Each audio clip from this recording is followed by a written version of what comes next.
Glória a Deus. Que bom estarmos aqui, meus irmãos. Convido-os a abrirem as Bíblias. Gostaria de fazer a leitura de dois textos com vocês. O primeiro está no tema que foi selecionado para essa noite, que é segundo livro das Crônicas, capítulo 5. Vamos ler versículos 13 e 14.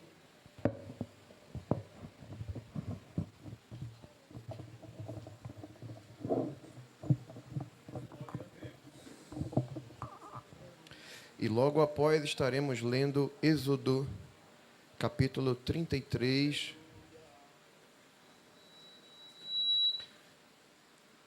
a partir do versículo 12. Segundo Crônicas, capítulo 5, versículos 13 e 14, diz assim a palavra do Senhor: E quando eles uniformemente tocavam as trombetas e cantavam para fazerem ouvir uma só voz, bendizendo e louvando ao Senhor, e quando levantavam eles a voz com trombetas e símbolos e outros instrumentos músicos para bendizerem ao Senhor, porque era bom, porque a sua benignidade durava para sempre, então a casa se encheu de uma nuvem, a saber, a casa do Senhor. E não podiam os sacerdotes ter-se em pé para ministrar por causa da nuvem, porque a glória do Senhor encheu a casa de Deus.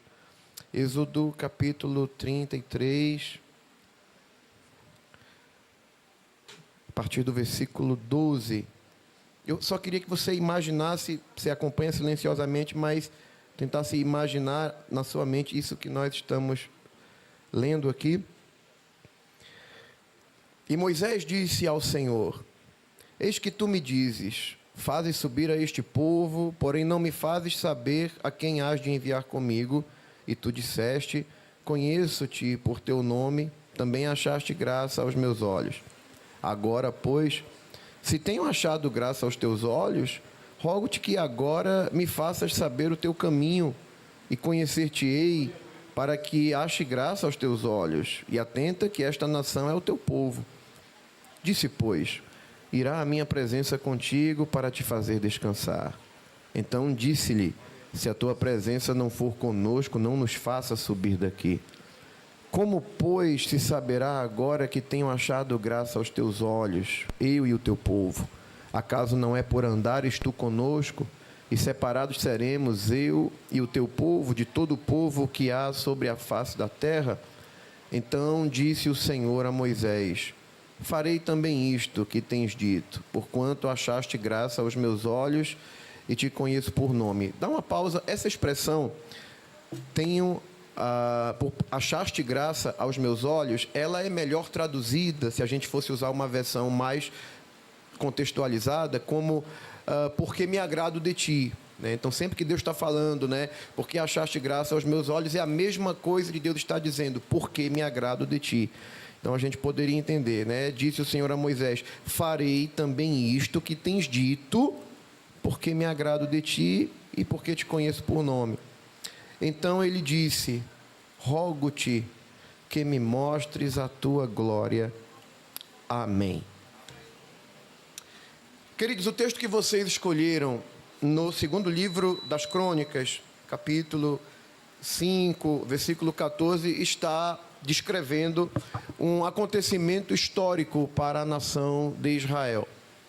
Salomão, que foi o sucessor de Davi, o maior monarca que a nação de Israel já conheceu, recebeu de Deus o privilégio de edificar um templo, uma casa de adoração para o Senhor. Na verdade, esse desejo nasceu no coração de Davi, seu pai.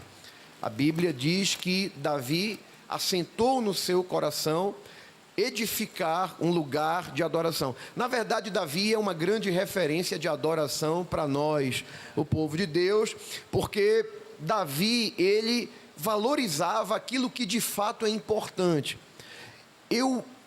Quando paro para pensar, a razão por que a Bíblia diz que Davi era um homem segundo o coração de Deus, e essa expressão, quando Deus diz acerca de Davi, um homem segundo o meu coração, Ser segundo o coração de Deus é ser alguém que faz as coisas da maneira que Deus gostaria que fossem feitas. Ainda há os que dizem que essa expressão seria similar a dizer o seguinte, como se Deus dissesse o seguinte: Davi é um homem que faz as coisas como eu faria se estivesse no lugar dele. Então, quando a gente olha o porquê de Deus trazer essa afirmação acerca de Davi, a gente tem que olhar para a maneira de ser de Davi. Davi é um personagem que o Espírito Santo não teve nenhuma preocupação de omitir suas falhas. Nós conhecemos as falhas, os fracassos de Davi, até porque, através das falhas de Davi, nós conhecemos muito sobre o seu caráter. Isso aqui não é incentivo para ninguém falhar e para ninguém errar. Não é isso que eu estou dizendo. Porém, mesmo diante do erro, é possível conhecer muito acerca do caráter de alguém. Você sabe que Davi foi o segundo rei de Israel. O primeiro rei foi Saul, e Saul foi rejeitado por Deus.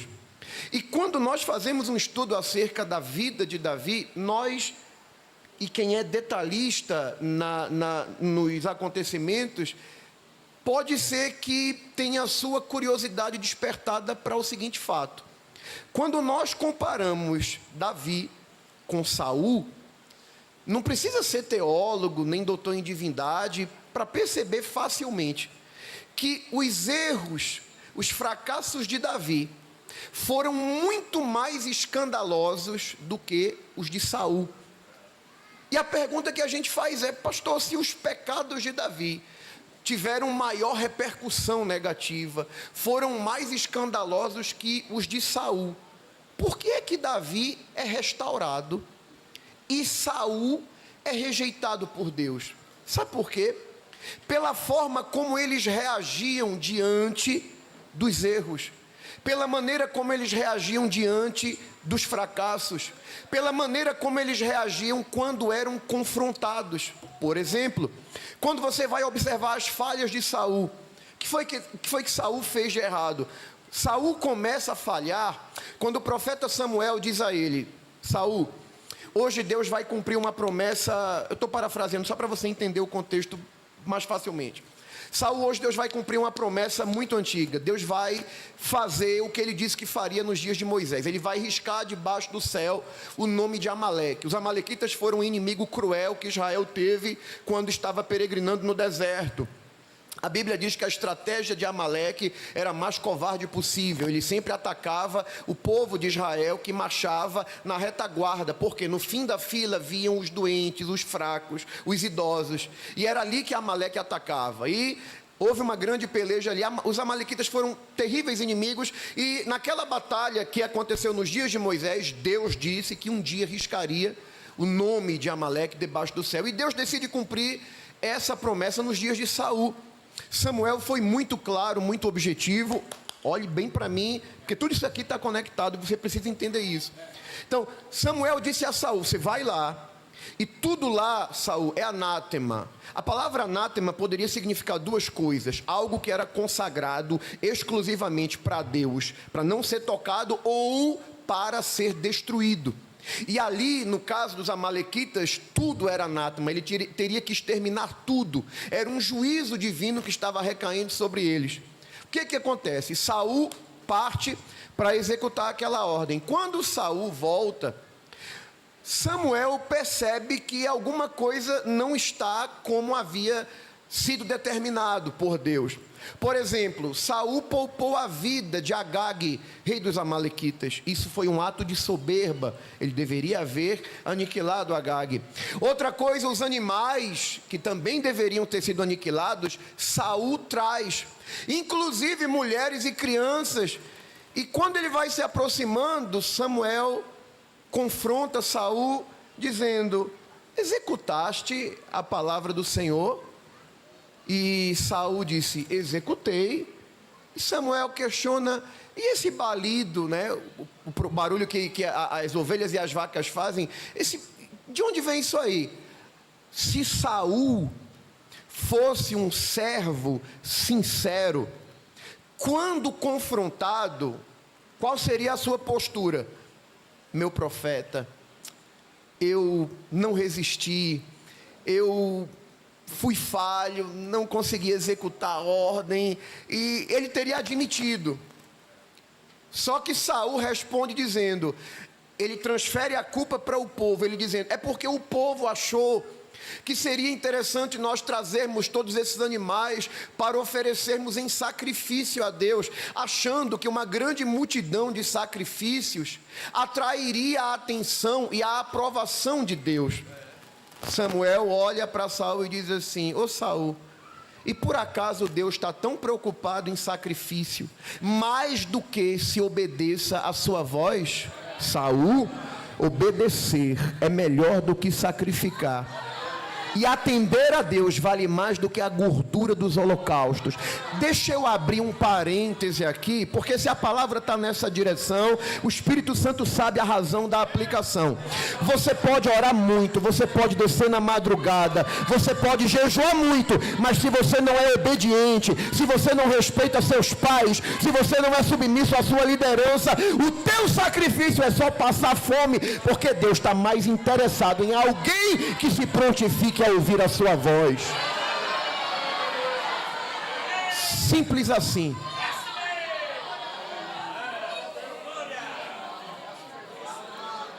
Isso já não foi bom para Saul, mas Deus é longânimo. E esse é que é o problema de muita gente, é entender que longanimidade não é aprovação. Deixa eu abrir outro parêntese aqui. Quando nós estudamos a vida de Saul, sabe o que é que você vai descobrir? Você vai descobrir que Saul foi cheio do Espírito. Saul profetizou. Saul experimentou, vivenciou experiências regeneradoras, porque o Senhor disse a ele, ali tu vai encontrar os profetas, e o Espírito do Senhor se apoderará de ti, tu profetizarás com eles, e te mudarás em um novo homem. Então ele experimentou conversão, ele teve experiências sobrenaturais, mas não adianta frequentar a igreja, ser batizado com o Espírito Santo, e até ter dons espirituais, se o teu caráter, se a tua conduta não está de acordo com aquilo que a palavra apresenta para nós. Gente, olha aqui para mim, por favor. Eu não vim para agradar ninguém aqui, eu estou bem tranquilo. Nós estamos com 105 anos de igreja fundada, e nesta cidade são 95 anos.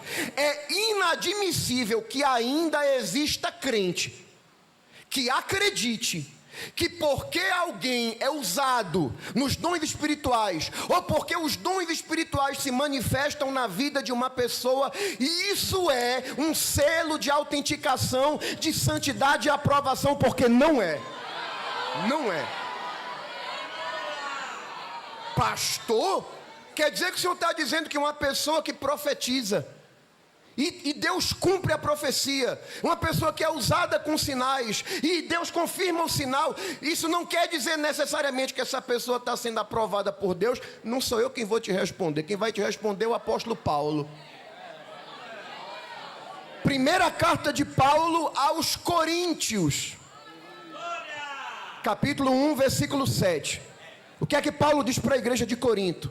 De maneira que nenhum dom vos falta, aguardando a manifestação de nosso Senhor Jesus Cristo. Sabe o que é que Paulo estava dizendo para a igreja de Corinto? E ele não está falando aqui para a liderança, ali não é uma carta pastoral, ali é uma epístola para a igreja. Ele está dizendo para a igreja de Corinto, em vocês não falta nenhum dom. Enquanto a gente está aguardando Jesus, não falta nenhum dom para vocês. Na igreja de Corinto tinham todos os 9 dons espirituais.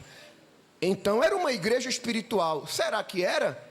Quando você olha como Paulo se dirige à igreja de Corinto no capítulo 3, ele diz assim: e eu, irmãos, quando eu estive convosco, eu queria falar com vocês como se vocês fossem espirituais, mas vocês não são espirituais, vocês são carnais, vocês são meninos. Porque quando eu escuto que tem um bocado de grupinho dizendo, eu sou de Pedro, eu sou de Apolo, né? E tinha o pior que dizia, eu sou de Cristo, é aquele que não obedece homem, diz que só obedece a Jesus. Aí ele diz assim: por acaso Cristo está entre vós dividido?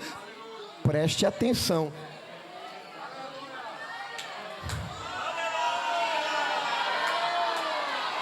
Todos os dons espirituais estavam em Corinto, todos.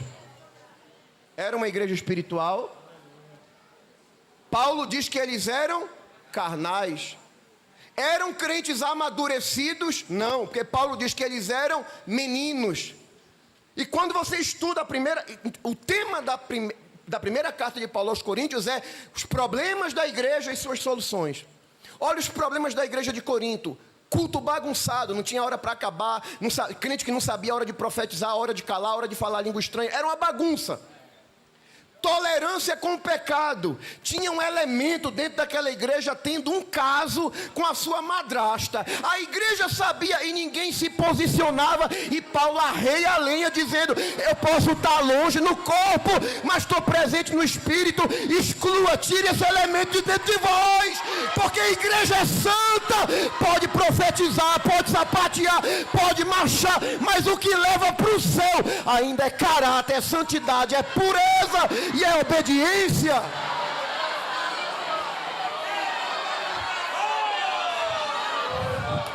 Oh, glória.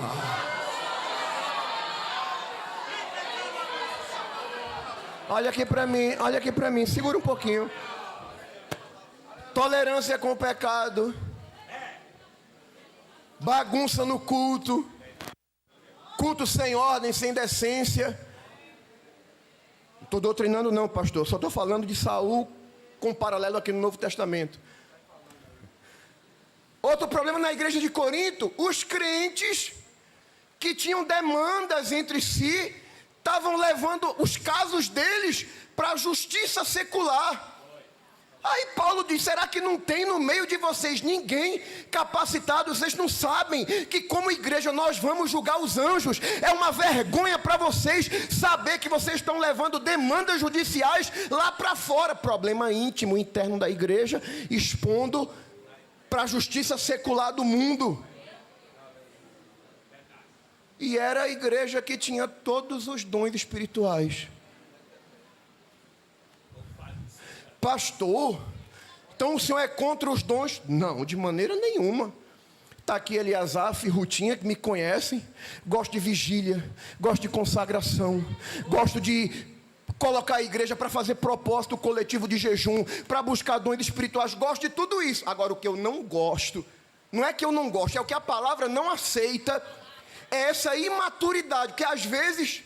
porque Deus usa fulano, porque Deus usa fulana. Pode usar, se cumprir, mas eu tenho que amar e respeitar, do mesmo jeito que eu tenho que amar o zelador da igreja, o novo convertido. Não tem aura de super crente aqui não. Tu é pó, como qualquer um de nós aqui. Segura o glória, segura. Você está dando glória agora, mas escute. Nós batemos no peito e descemos a lenha na igreja romana, porque adora ídolos. Mas nós estamos adorando homens, porque quando a gente sabe que no culto vai ter cantor fulano, vai ter pregador beltrano, aí vem. Aí quando é o culto normal não vem. Tu tá no culto por causa de quem? Ai, pastor, é porque Deus usa ele, Deus usa ela. Agora vai ser a palavra, é a palavra que vai fazer efeito. Descarta o envelope e come a palavra.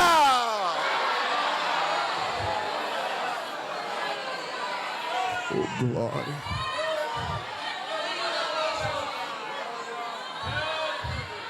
Olhe para Saul. Olhe para Saul. Saul foi escolhido por Deus. Foi. Saul foi cheio do Espírito Santo? Foi. Saul profetizou? Profetizou. Onde é que está Saul hoje? Como foi que ele terminou? Judas curou enfermo, expulsou demônio, andou com Jesus. Onde é que Judas está hoje?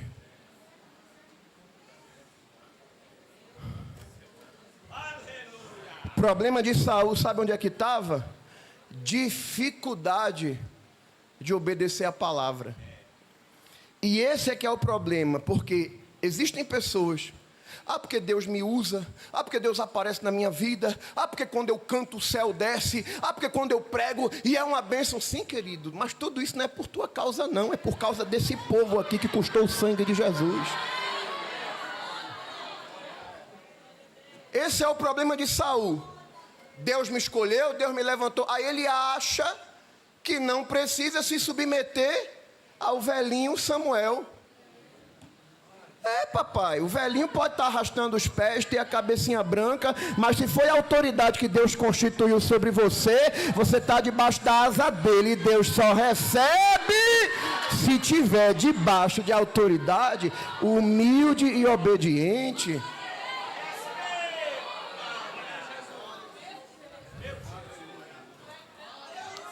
Segunda falha de Saul. Samuel diz a ele: olha, o povo vai pelejar, vai lá, na minha frente. Dentro de 7 dias eu chego. Saul, tá certo. Aí ele vai. Primeiro dia, segundo, terceiro, quarto, quinto, sexto. E o povo não ia para a guerra sem que o sacerdote oferecesse o sacrifício. Naquele tempo não tinha relógio de pulso, mas se fosse hoje era como que Saul olhasse assim: cadê Samuel que não chega? Cadê? Já tem gente aí talvez querendo desistir de ir para a guerra. Aí Saul pensa: eu sou rei, sou escolhido por Deus, quer saber de uma coisa? Eu mesmo vou oferecer o sacrifício. Aí foi lá e ofereceu o sacrifício. Quando ele termina de oferecer o sacrifício, quem chega? Papai Samuel. Foi isso aí, Saul. Preste atenção.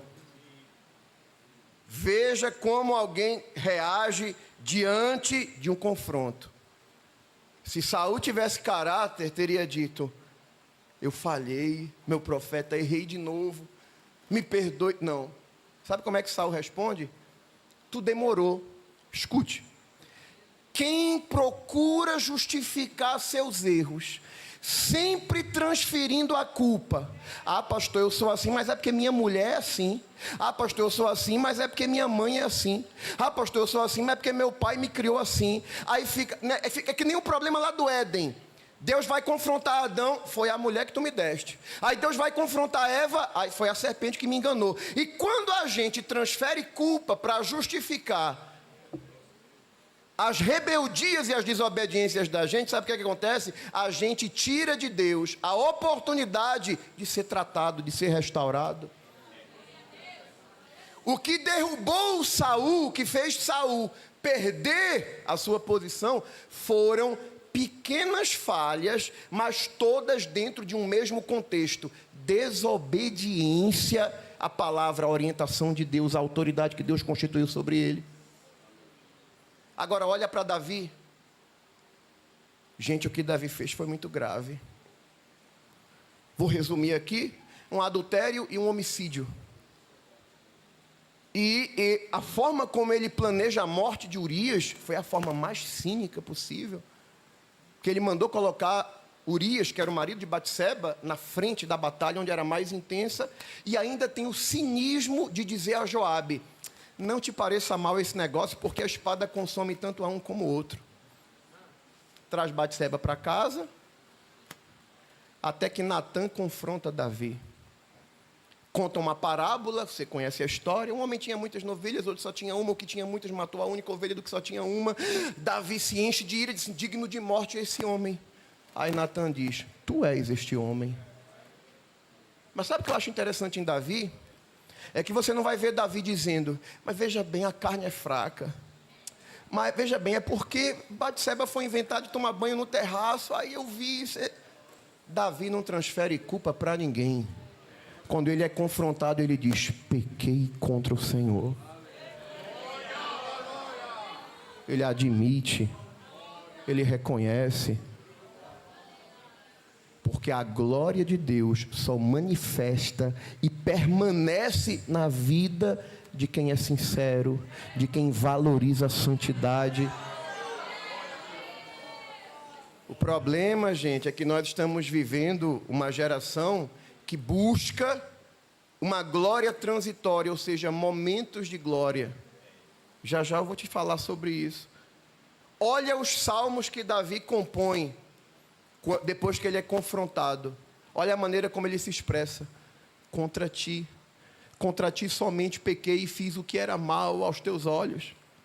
Ele diz assim: enquanto eu calei, envelheceram os meus olhos pelo meu bramido todo dia, porque continuamente a tua mão pesava sobre mim, por isso que eu confessei. Mas o que eu acho lindo em Davi, é porque Davi, e é nesse sentido que eu volto para a introdução, né, da mensagem, essa para mim é a razão que faz com que Deus olhe para Davi. Parece que Davi mexe com o coração de Deus, que é como que Deus olhasse assim: não tem como resistir a um caba desse, que esse caba é muito sincero. Davi, diferente do que acontece com muita gente nessa nossa geração, que às vezes está mais preocupada com a roupa nova que eu vou usar no dia da festa, o salto alto, né, a escova que eu vou dar no cabelo, o enfeite, né, tudo isso tem o seu papel, que a casa do Senhor a gente não vai vir de qualquer jeito, mas isso é secundário. O problema é que a gente está vivendo um tempo em que a gente se preocupa muito com a estética, a repercussão, como vai ser. E eu acho lindo em Davi, é que Davi não está nem aí para isso. Gente, quando Davi assume o trono em Jerusalém, qualquer um dizia: eita, vou dar um culto de ação de graça, Deus cumpriu a promessa. Davi não está preocupado com isso, não. A preocupação de Davi é: traga a arca da aliança para cá, porque não adianta ter trono em Jerusalém se a presença de Deus não está aqui. Mande buscar. Porque Davi amava era a presença. Quando ele peca, eu não sei aqui, pastor, mas em alguns lugares que eu tenho ido, a gente às vezes fica sabendo de pessoas com problemas espirituais que precisam ser tratados, pecados antigos, mas, não, eu não vou confessar, eu não vou procurar a liderança, porque como é que vai ficar a minha imagem, a posição que eu ocupo, né, as oportunidades, como é. Eu acho lindo em Davi é que Davi não está nem aí para isso. Davi não estava preocupado com coroa, Davi não estava preocupado com trono, Davi não estava preocupado com cetro, com a posição. Davi disse uma coisa para Deus: olha, em outras palavras, eu posso viver sem qualquer coisa, até porque eu sei de onde o Senhor me tirou. Agora tem uma coisa que eu não posso perder, Senhor: não me lança fora da tua presença, nem retira de mim o teu Espírito Santo. Aí Deus olha para um homem desse, levanta, restaura e faz promessas eternas, porque até hoje o Filho de Deus é chamado Filho de Davi. Aí esse Davi está num palácio topado, lindão, diz assim: não é justo, eu estou numa casa tão bonita e a arca do Senhor está debaixo de cortina, vou construir um templo, uma casa para Deus. Aí é quando você, acho que é a primeira vez, pastor, que a gente vê no Antigo Testamento um profeta vazar corrente. O mesmo Natã, quando Davi conta para ele o projeto, aí Natã se emociona. Por isso que ninguém é infalível, gente. Aí Natã diz assim: faça conforme está no teu coração, porque Deus é contigo. Aí Natã sai do palácio. Ele falou movido pela emoção dele. Aquilo não foi Deus que mandou ele dizer. Quando ele está saindo do palácio, aí a palavra do Senhor: tenha cuidado com quem você compartilha seus projetos, porque às vezes alguém dá uma palavra porque gosta de você e acaba lhe empolgando a fazer algo que Deus não mandou fazer. A vantagem é que Natã, pelo menos, tem marcha ré no carro dele. Porque quando Deus disse: volte lá e desfaça a bobagem que você fez. Que eu não mandei Davi construir templo para mim, não. Davi é um homem de guerra, derramou muito sangue. Diga a ele que eu não vou dar a ele essa honra, esse privilégio, mas eu vou dar ao filho dele. Aí Natã vai lá, corrige. E outra coisa que eu acho top em Davi, pastor: você já viu que tem crente que ele é assim? Quando ele quer fazer uma coisa, ele se empolga, mas aí quando você diz: você não pode fazer, é assim também, cruza os braços, nem faz, e ainda quer atrapalhar quem Deus chamou para fazer. Eu não sei se aqui tem gente assim, ou São Lourenço, mas Davi não. Davi é. Gente, o caráter de Davi é muito lindo. Davi diz assim: eu não vou edificar uma casa para o meu Deus, mas olha que privilégio, ele permitiu que o meu descendente edifique. O que é que eu vou fazer? Vou facilitar para ele, vou pegar madeira, vou juntar ouro. O que Davi pôde, ele trouxe para facilitar.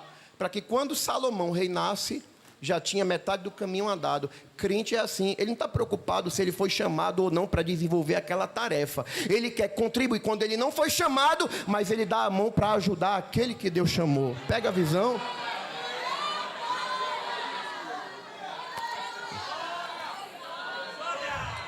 Salomão entende o seu chamado, a sua vocação e edifica o templo. E o Senhor aparece a ele, ele faz uma oração extremamente sábia,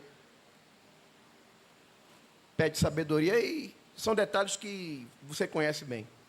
Quando chega no dia da inauguração, a glória de Deus vem na forma de uma nuvem, na inauguração do templo. E foi uma coisa tão extraordinária, tão tremenda, que os sacerdotes não conseguiam se manter de pé. Dá um glória aí por causa disso.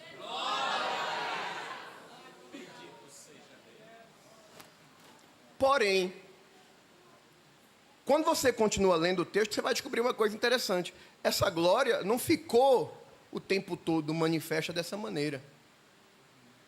Porque no primeiro templo, a glória vinha de uma forma meio que transitória. E o lugar da presença de Deus, o lugar santíssimo, porque a arquitetura, a planta, melhor dizendo, do templo, atendia ao mesmo formato, ao mesmo layout do tabernáculo. Porque, na verdade, o tabernáculo era a mesma estrutura, a mesma planta. A porta, o átrio, o lugar santo, o lugar santíssimo. Os utensílios eram os mesmos. A diferença é porque o tabernáculo era uma espécie de templo móvel, na forma de uma tenda.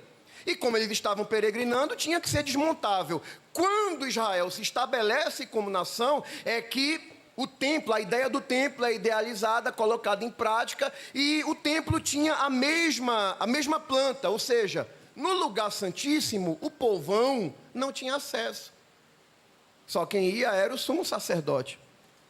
Essa glória que se manifestou foi por um momento, foi transitória, vamos dizer assim.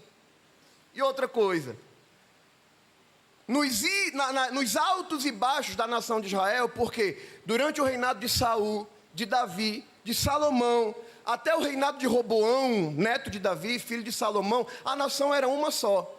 Mas nos dias de Roboão, o reino foi dividido. 10 tribos se juntam a Jeroboão, filho de Nebate, formando o reino do norte, que tinha como capital a cidade de Samaria. E a tribo de Benjamim, que era bem pequenininha, se une à tribo de Judá, formando o reino do sul, que tinha como capital a cidade de Jerusalém. Jeroboão, ele sentia-se ameaçado com o fato de que o centro da adoração estava em Jerusalém, no templo. E ele sabia que, anualmente, nas festas judaicas, os habitantes da parte norte desceriam para o sul para adorar a Deus. E Jeroboão vê nisso uma ameaça. O que é que ele faz? Para evitar que o povo desça a Jerusalém, ele estabelece 2 centros de culto, 2 pontos de adoração nas extremidades da parte do norte. Seria Dan e Betel.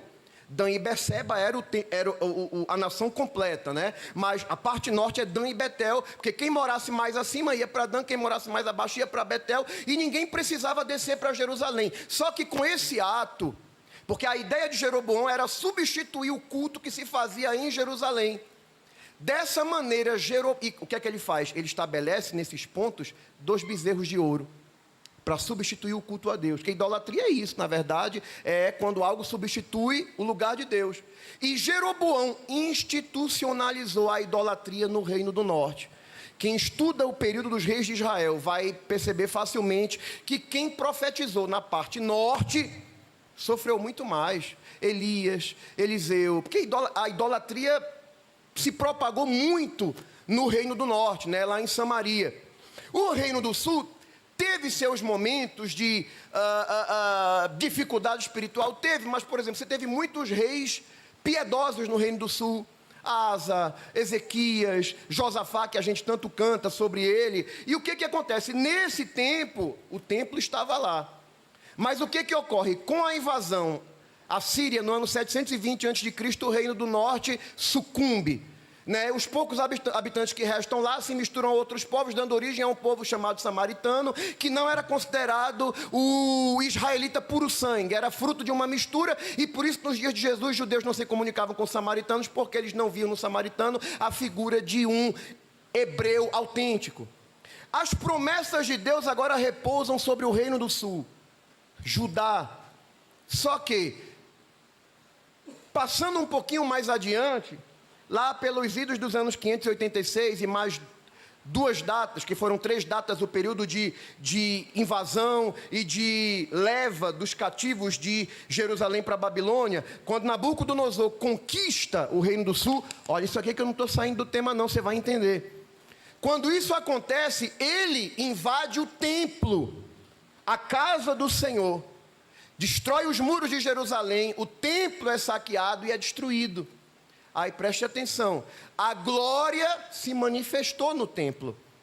Os sacerdotes não puderam estar de pé, mas uma glória que é transitória não garante a permanência do culto.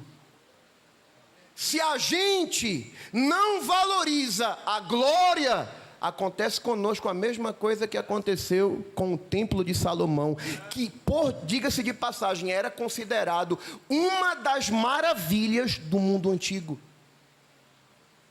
Quando você estuda a história dos grandes avivamentos, sabe o que você vai descobrir? Alemanha, Inglaterra, País de Gales, regiões da Europa foram o berço dos maiores avivamentos da história da igreja. Vai lá hoje. Vai lá na Escócia hoje, na Inglaterra. Vai lá no lugar onde Jonathan Edwards pregou pecadores nas mãos de um Deus irado. Vai na Suécia. A Suécia que enviou os 2 missionários que foram a Los Angeles, quando Azusa estava sendo visitada por um grande avivamento, lá receberam uma profecia e vieram para Belém do Pará. A Suécia, que quando sabe do avivamento que está acontecendo e que o evangelho chegou no Brasil, o evangelho pentecostal, envia Joel Carlson para Belém do Pará para aprender o idioma e depois fundar o trabalho aqui em Pernambuco. Vai na Suécia hoje. Sabe o que é que predomina lá? O ateísmo. Foi o pastor Joel Carlson que inaugurou a igreja aqui. Você sabe que o pastor Joel Carlson teve um momento do ministério dele, porque quando ele começou o trabalho, ele sofria tanta resistência. O pessoal jogava tomate podre, alface podre nele. O trabalho não crescia. E ele desanimou de tal maneira que ele pensou em voltar para a Suécia. Ele só pensou. Ele estava num culto. Deus toma uma criança que vem caminhando na direção dele e ela profetiza para ele na língua materna dele, falando sueco, dizendo: não desiste, porque os teus olhos não poderão contemplar a grande multidão que eu vou salvar nesse estado através do teu ministério.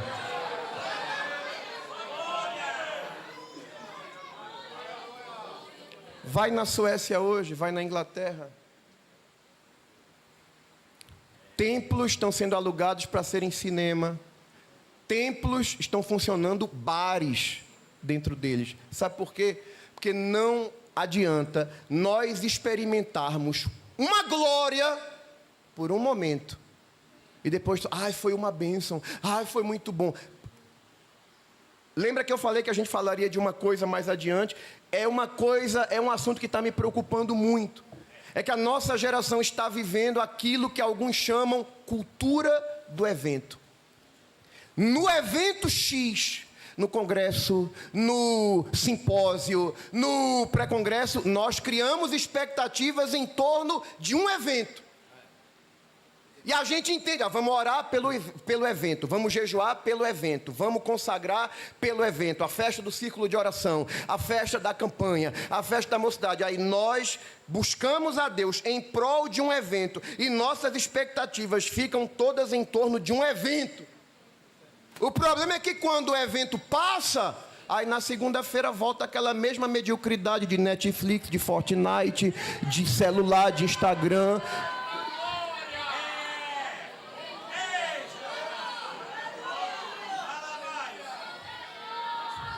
É de glória em glória ou não é? É de glória em glória. E a glória não depende de evento. O problema é que tem crente que está buscando a glória só no dia do evento. Mas a glória está acessível para todo crente e você já vai saber por quê.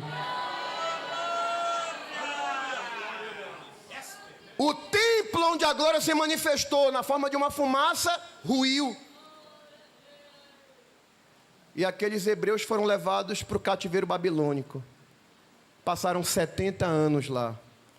Depois de 70 anos, com a ordem de Ciro, o persa, eles voltam para repovoar a terra e para reconstruir o templo.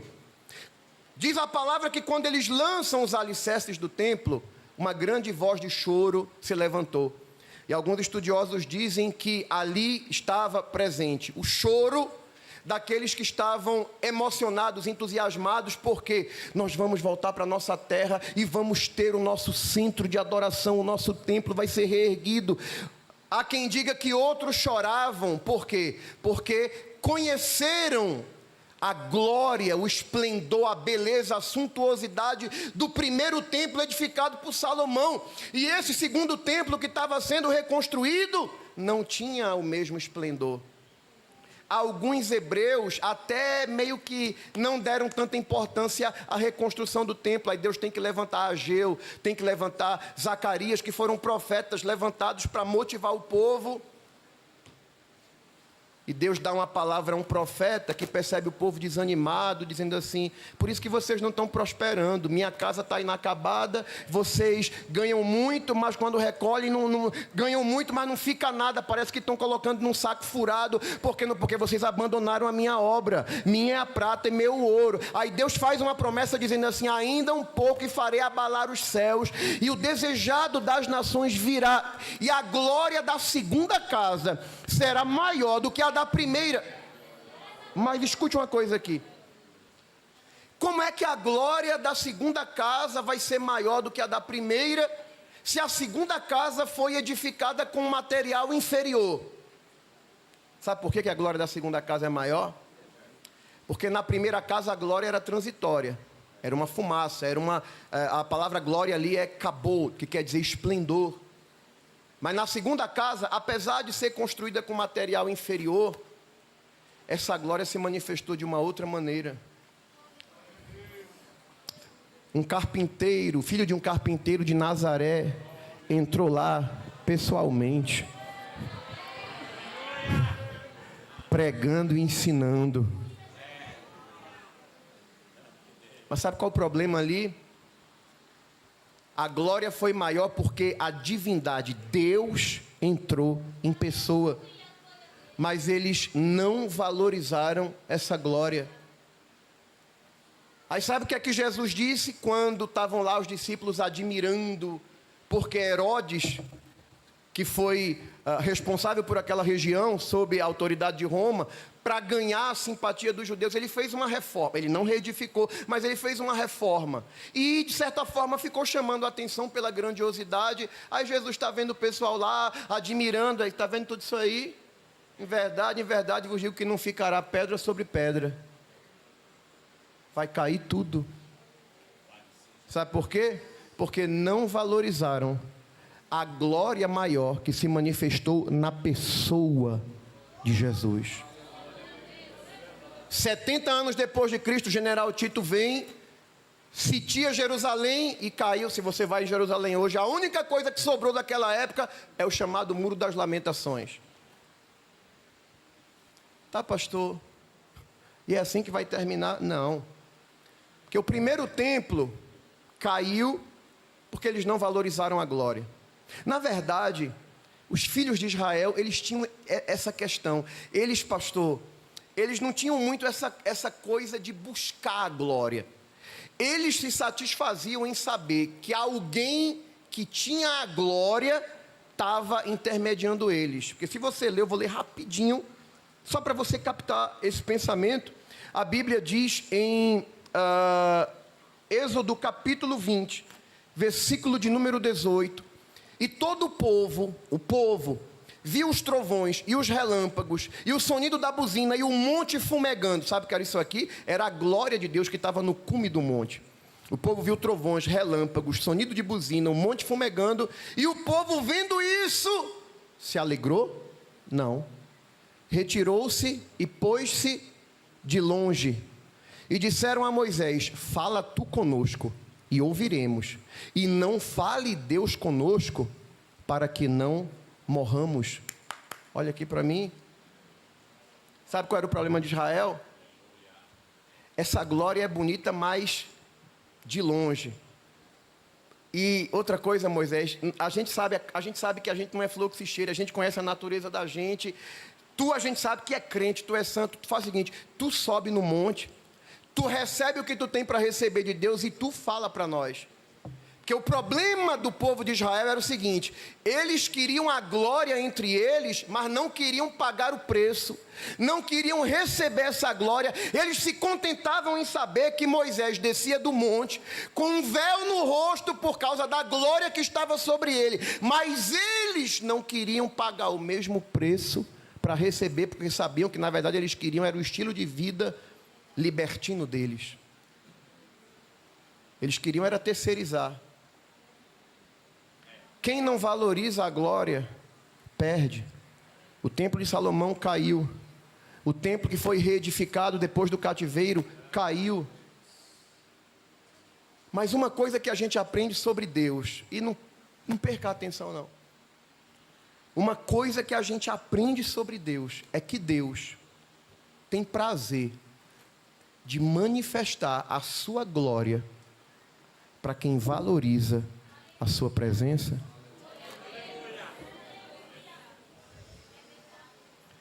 O povo tinha feito uma raiva tão grande a Deus. E Deus disse: Moisés, preste atenção.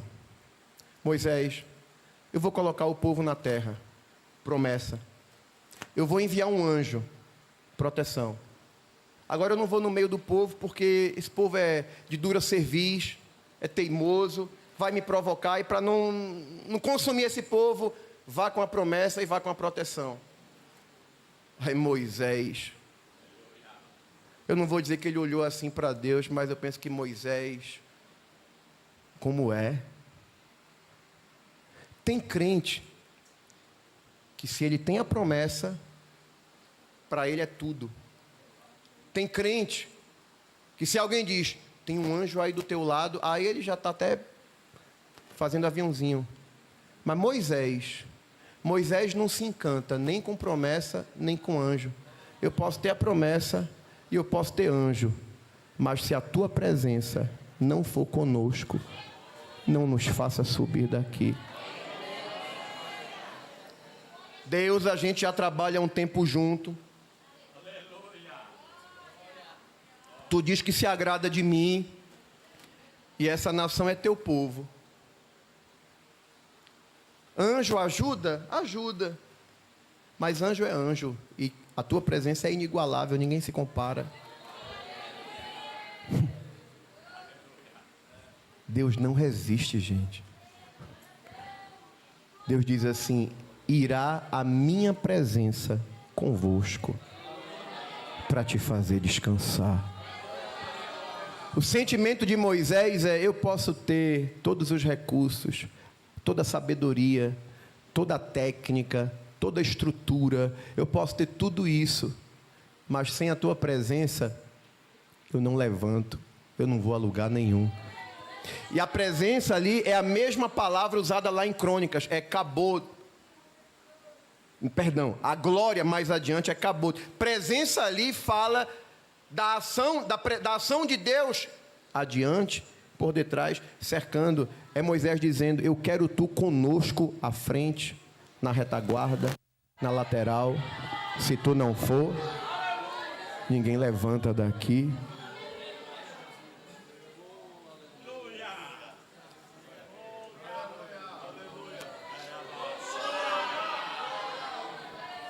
Preparo humano faz muita coisa, mas a presença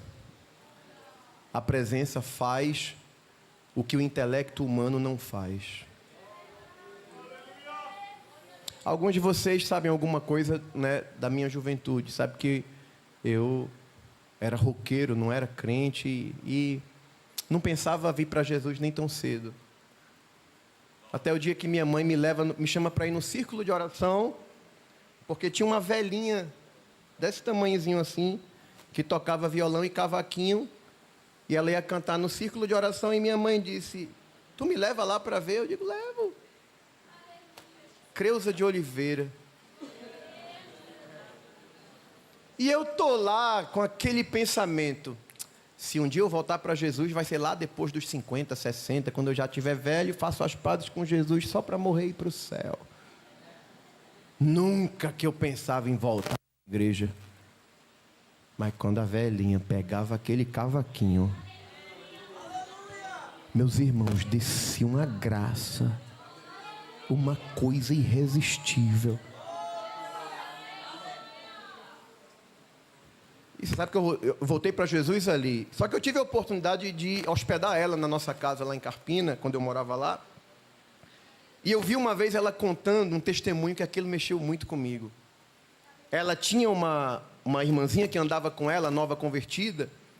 E ela disse assim: vamos ali comigo. E a menina disse assim: aonde, irmã Creuza? Ali. Era subir um morro numa favela perigosa. Aí ela chegou numa casa.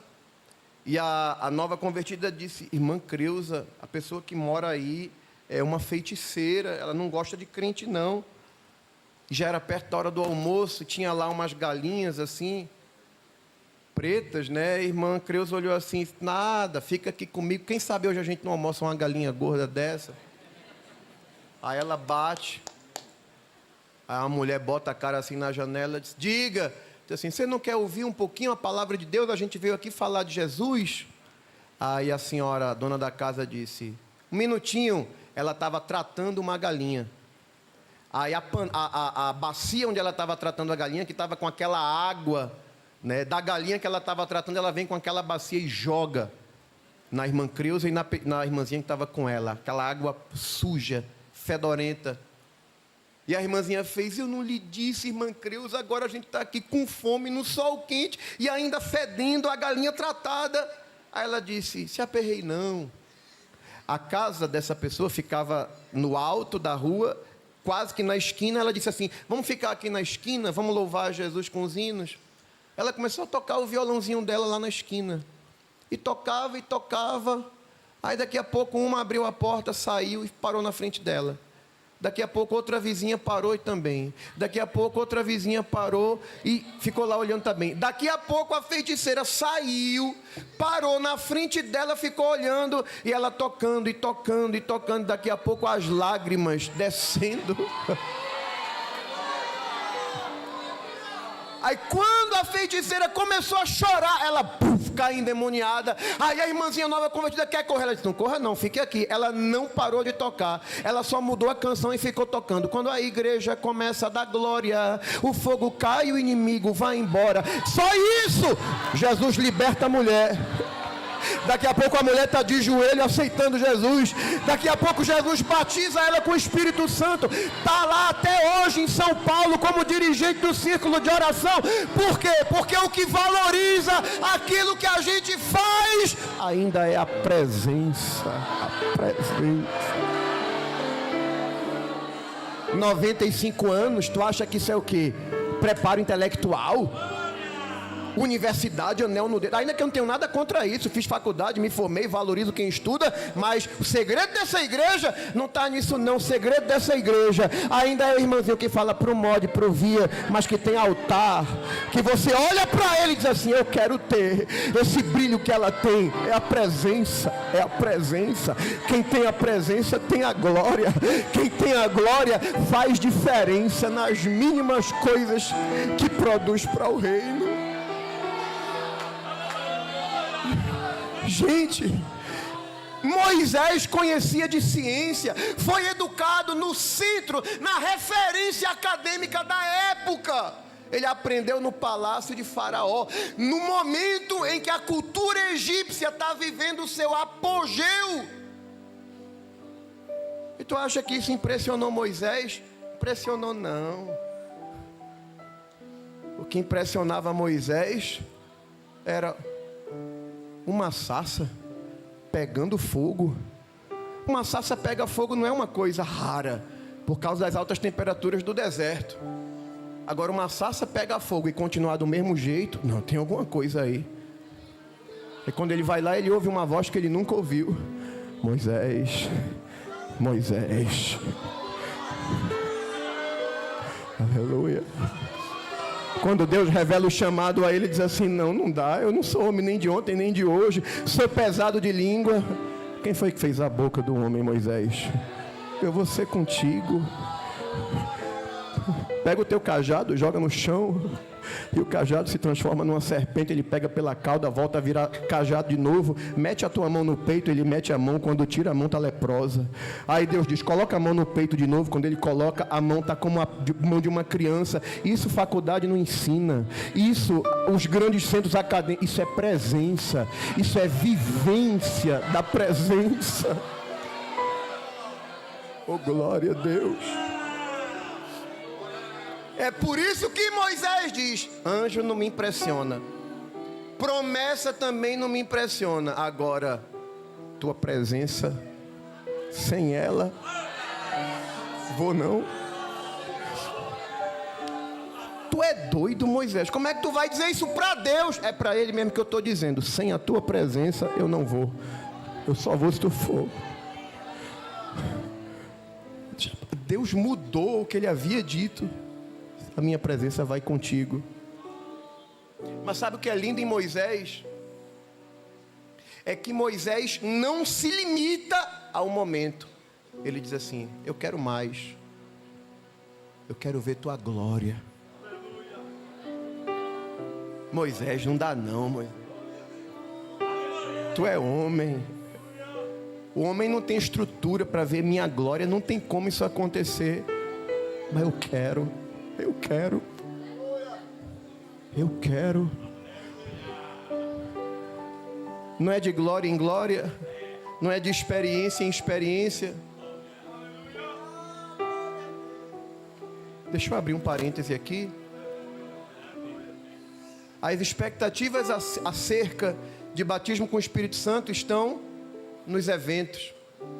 As expectativas de ser renovado e falar variedade de línguas estão nos eventos. Eu vou para o evento porque Deus vai me renovar ali. Eu fui renovado ali.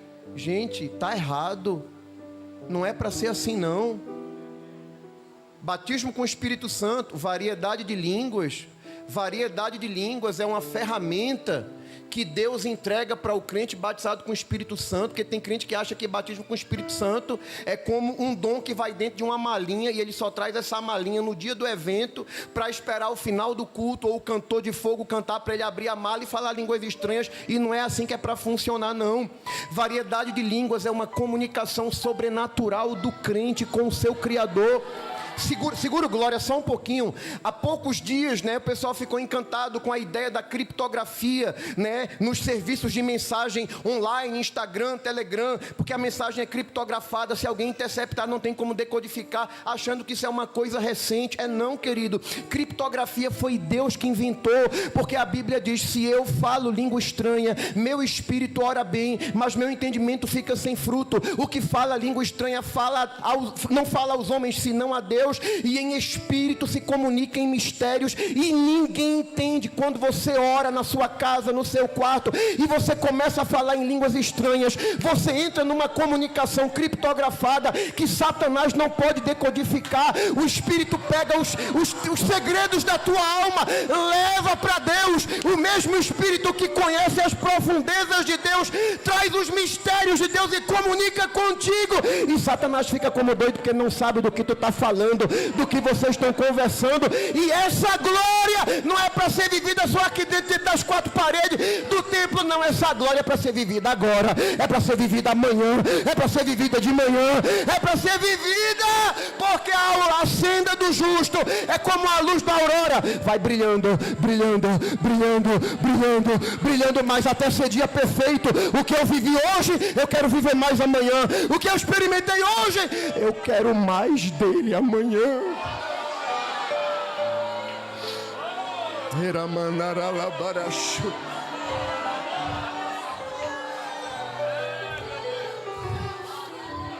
Já já tu vai liberar um glória e vai saber por que a Bíblia manda a gente dar glória no templo. Moisés, eu quero a tua presença. Depois, eu quero ver a tua glória. Não dá, mas eu quero. Eu penso, pastor, que a Trindade parou. Assim, o que é que a gente vai fazer agora? Ele quer ver a minha glória. Deus diz assim: tu vai te colocar sobre a penha. Penha é rocha. Rocha é um símbolo de Cristo. Porque para ver a glória de Deus tem que estar com os pés firmados na rocha, em Cristo. Vou passar numa fenda. A fenda é uma brecha. Brecha fala de quem se coloca na posição para buscar a Deus. Tem muita gente que quer glória, mas não busca. Não faz um jejum, não consagra. Diz eu quero a glória, mas não aparece num círculo de oração. Tu quer oba-oba, tu quer curtida no Instagram, tu quer aparecer nas redes sociais. Quem quer a glória se tranca no quarto. Diz assim pra mãe: mãe, tá aqui meu celular, não atendo pra ninguém, eu vou entrar no altar, porque eu tô precisando ouvir Deus falar comigo.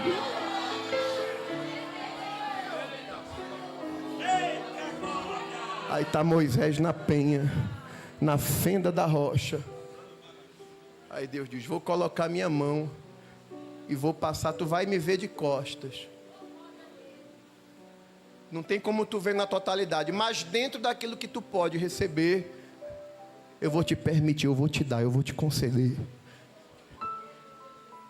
E Moisés experimentou o que ninguém no seu tempo experimentou. Sabe por quê? Porque ele valorizava. E a gente só busca aquilo que a gente valoriza. Israel não valorizou, perdeu o primeiro templo. Os judeus nos dias de Jesus não valorizaram, perderam o segundo templo. Mas Jeová sabia que um povo em glória do Goitá ia ter um povo que ia dizer: a gente pode não ter conhecido o templo de Salomão, a gente pode não ter conhecido o segundo templo que foi reformado, mas a gente ama a tua glória, Senhor. A gente quer a tua glória. Aí Deus muda a estratégia. Eu não vou fazer mais templo, não. Eu vou transformar cada homem, mulher, criança, adolescente arrependido. Eu vou transformar num templo ambulante. Eu vou te comprar por completo. Tu vai ser meu. Aqui não tem Jesus carniceiro, é na Argentina, né? É açougueiro, né? Aqui não tem Jesus açougueiro que fica só com parte do teu corpo como o coração. Aqui ele te compra completo. É teu espírito, tua alma e teu corpo. E o teu corpo é dele, sabe por quê? Porque o teu corpo hoje é a casa da terceira pessoa da Trindade, o Espírito Santo. A glória de Deus hoje está dentro de você. E o grau com o qual essa glória vai se manifestar só depende de mim e de você, porque ela já está aí. A glória do rosto de Moisés foi transitória, passou, mas nós, Paulo diz que a gente reflete como um espelho, é como que o rosto do Pai resplandece para nós, e nós que temos a glória do Espírito de Deus dentro de nós, refletimos essa glória. Mas só reflete quem valoriza, quem ama, quem almeja, quem não consegue viver sem ela. E com a permissão do pastor, eu quero pedir para você se colocar de pé, que eu queria fazer uma oração por crentes dessa geração atual, e talvez por crentes até de mais estrada, que talvez digam: ah, pastor, eu já vivi tanta coisa nessa igreja, eu já orei tanto, eu já busquei tanto, eu já experimentei tanta coisa. Mas está parecendo os judeus, com todo o respeito que eu tenho, amo Israel, mas está parecendo os judeus diante dos muros das lamentações, né? Só lamentando na esperança de um dia, né? Lamentando os dias que passaram, porque tem crente vivendo de passado.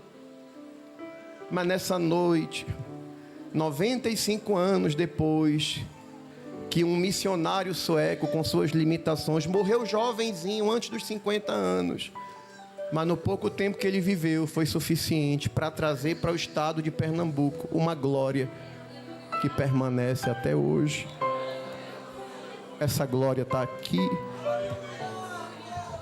Ela às vezes vem como uma brisa bem suave, bem sutil, porque tem assuntos tão particulares que Deus trata, como trata com Elias, com uma voz mansa e delicada, dizendo para alguém: o que é que tu está fazendo com a tua vida? Não foi para isso que eu te chamei.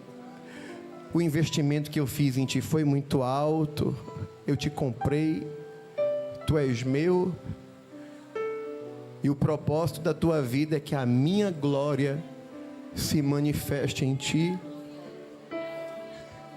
sem emocionalismo, mas com toda a razão e convicção.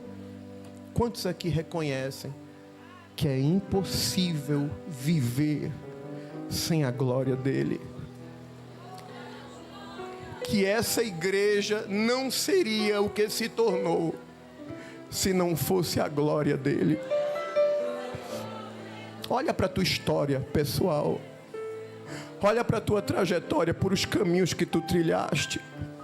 Se a glória de Deus não se manifestasse em momentos específicos da tua vida, tu não estarias aqui.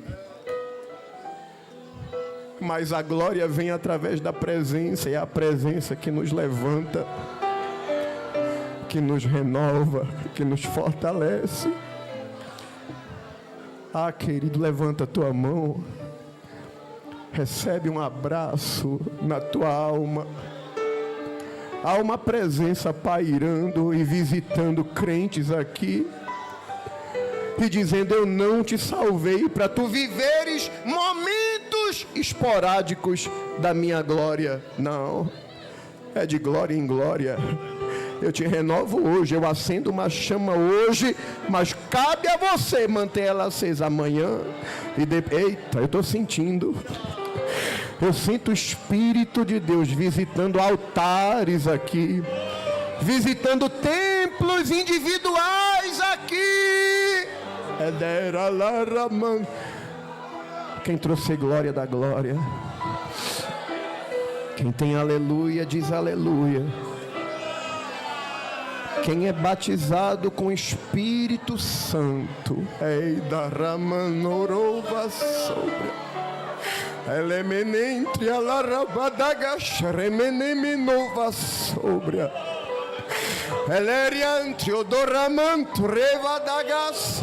A minha glória não envelhece, não. Quando eu te batizei, na tua infância, naquela festividade, eu investi na tua vida muito cedo, porque a minha trajetória contigo é longa.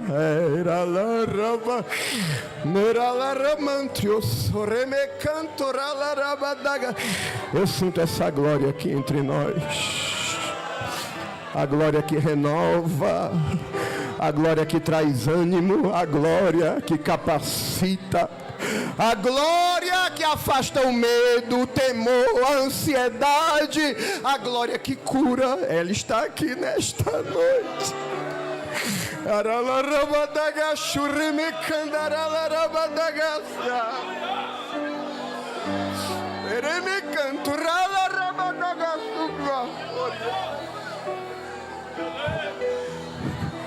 Há uma grande responsabilidade diante de crentes aqui. E tem tanta gente preocupada, como é que eu vou fazer, como é que eu vou resolver. Mas o Espírito de Deus te trouxe aqui para te dizer: o segredo não está nas tuas habilidades, o segredo está na minha presença. E se tu abraçar essa presença e desejar ela,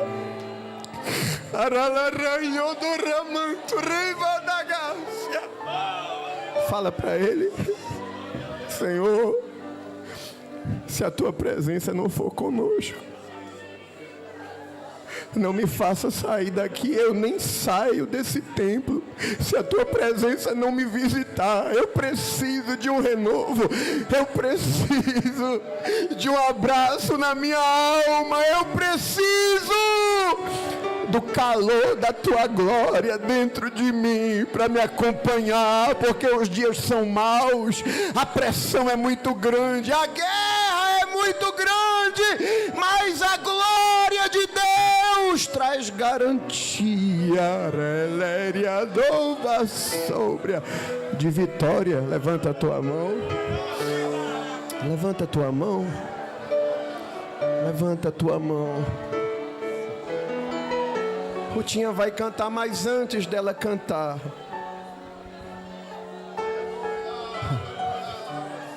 tem um mistério nessa igreja que a gente não pode perder.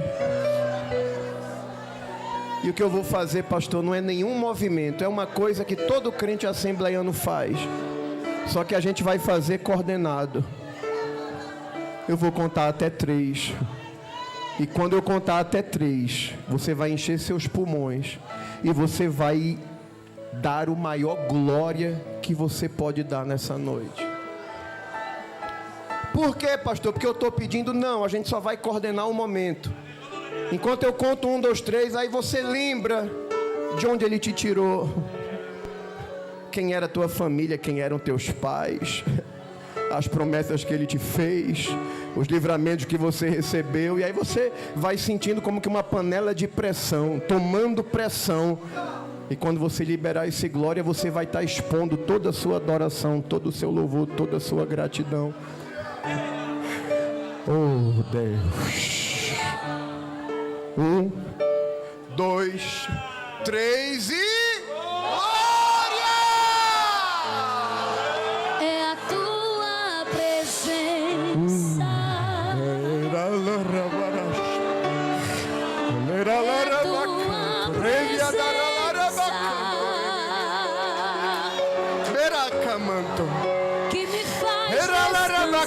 Fale línguas estranhas.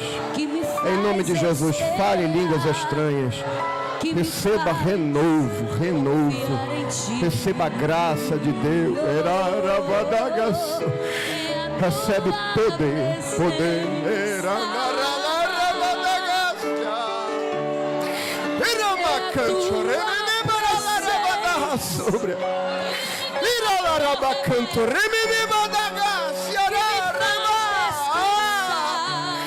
Recebe glória, recebe presença, recebe poder, recebe